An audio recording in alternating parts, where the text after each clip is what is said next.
Eh bien, si vous êtes abonné depuis longtemps ou depuis très peu de temps, depuis ce printemps, pour être précis, à France Loisirs, vous aurez découvert dans les éditions enfants un nouveau venu. Ce nouveau venu, ce sont les éditions Notary à Genève. On a la chance d'avoir le fondateur, le créateur, l'âme de ces éditions. Lucas, bienvenue. Merci. Sur bonjour. notre plateau. Vous avez découvert ces éditions à travers deux ouvrages et on va longtemps parler de Emma Hadberg. Malheureusement, elle ne peut pas être à Genève. C'est un auteur suédois, une auteuse suédoise, on ne sait pas comment on doit le dire. C'est une femme. Emma, le prénom, on rappelle des romans. Sven s'en va et bon anniversaire. Vous avez une longue carrière dans le livre, dans la librairie. Vous êtes un fin connaisseur. Qu'est-ce qui décide tout d'un coup un homme de passer à l'acte et avec de l'édition pour les enfants et des éditions pour adultes? C'est vrai, j'ai été longtemps libraire, comme vous Les rappelez. jeunes voix doivent vous connaître. Certainement. Et à force de vendre des livres, on a aussi envie d'en faire. Donc le pas était assez facile, disons. Mais alors, de connaître les libraires, on connaît les clients, les lecteurs, Mais ceux oui. qui nous regardent ici. Comment avez-vous fait pour vous ouvrir? Est-ce que c'était une envie de toujours de rencontrer des auteurs et comment est-ce qu'on leur donne confiance? C'est une grande question, mais c'est vrai que ça s'est fait petit à petit, il faut dire, par des rencontres avec des auteurs, des artistes notamment, parce que notre maison d'édition propose deux lignes, une ligne art et une ligne jeunesse où on a des albums illustrés. Toujours l'idée d'associer l'image au texte. Ça, c'est une chose qui est primordiale. On n'a que des livres illustrés. Alors, vous êtes arrivé du Tessin il y a quelques années. Une vingtaine. Une vingtaine d'années. On ne va vieillir personne. France Loisirs était déjà au salon, que vous étiez encore dans votre beau pays. Cette aventure, il faut faire comprendre autour de soi à la famille. Ça y est maintenant. C'est fini de rire. La librairie, c'est une chose. L'édition, c'est jour et nuit, pas d'arrêt, 24-24. Vous nous arrivez de la ville des amants de Vérone, c'est ce que j'ai compris.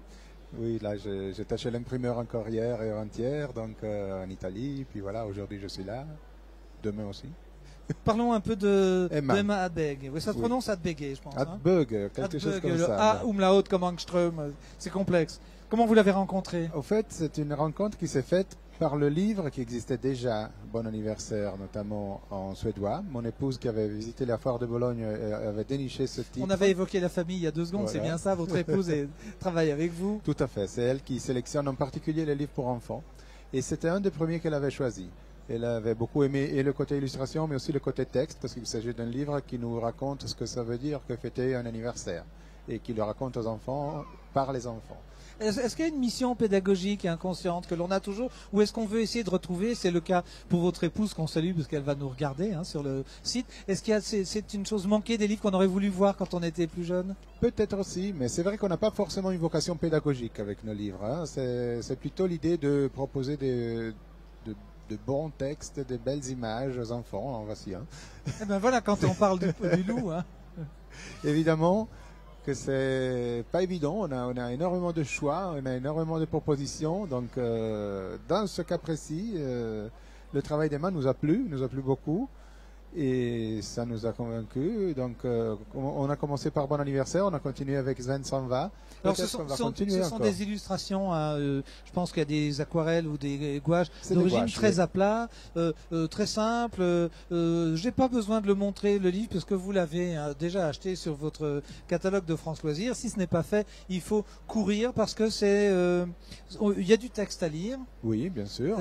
Il est écrit avec une vraie police de caractère, donc il faut que les enfants sachent lire. Là aussi, comment est-ce que vous arrivez à cibler un âge Dans ce cas précis, je dirais que c'est des livres qui sont d'abord des livres de partage que les parents lisent avec et aux enfants, mais qu'après sont repris et généralement les enfants les relisent une fois qu'ils savent lire, ils les reprennent volontiers. C'est quelque chose qui continue, disons. On n'est pas en directe concurrence avec les attraits d'Internet dont on profite avec la Web TV. Est-ce que c'est une concurrence, l'électronique? Est-ce que vous êtes un ardent défenseur encore du papier, du livre comme objet? C'est pas nous qui allons scier la branche sur laquelle on est. La joie du livre, c'est quand même l'objet, les couleurs. Il y a une démarche comme ça aussi pour vous? Bien sûr, je défends le papier, mais je ne suis pas non plus contre, a priori, la démarche d'un e-book, par exemple.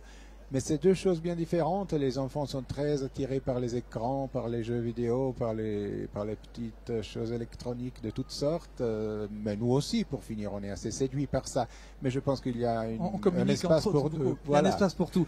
Alors vous avez beaucoup d'espace parce que vous êtes très actif par l'électronique. On reçoit beaucoup d'invitations. Vous êtes actif dans d'autres choses. Alors pour les adultes, exposition. Là aussi, il y a une démarche. C'est le fait d'avoir vécu autour d'œuvres d'art et dans les musées qui vous a inspiré d'être aussi prophylactique dans vos passions. Il y a les deux. C'est vrai qu'il y a beaucoup d'histoires de rencontres avec des artistes, des auteurs qui parfois débouchent sur des projets de livres qui parfois sont édités. Mais évidemment, il y en a tellement dans les tiroirs, il faudrait être, je ne sais pas, moi, multimillionnaire pour pouvoir faire tous les livres qu'on a envie de faire. Donc, c'est pas toujours évident. Donc, il faut vraiment sélectionner beaucoup, choisir et puis essayer.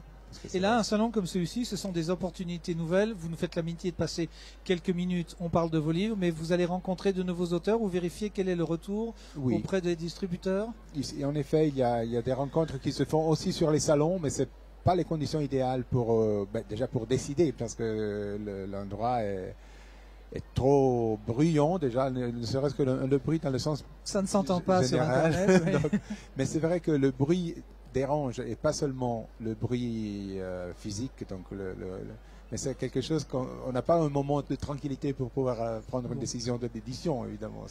Luca Notari, il faudra venir nous rendre visite dimanche. On verra dans quel état vous êtes et dans quel état, allez voir. dans quel état nous sommes. On salue Alban et Hakim qui sont aux manettes toute la journée et puis les spectateurs qui viennent autour de ce très beau décor. On salue Ariane Labévière et Carré de Lumière à Ville-Lagrand qui nous a mis ces fauteuils Demoiselle Stark à disposition. Je ne fais pas l'article. Je vous garantis que pour être assis là pendant une semaine, on va être très bien, vous confirmez? Certainement, c'est très confortable. Et merci pour la couleur de votre veston. C'est le printemps, c'est le 1er mai, c'est comme ça toute la journée et jusqu'au dimanche 5 mai.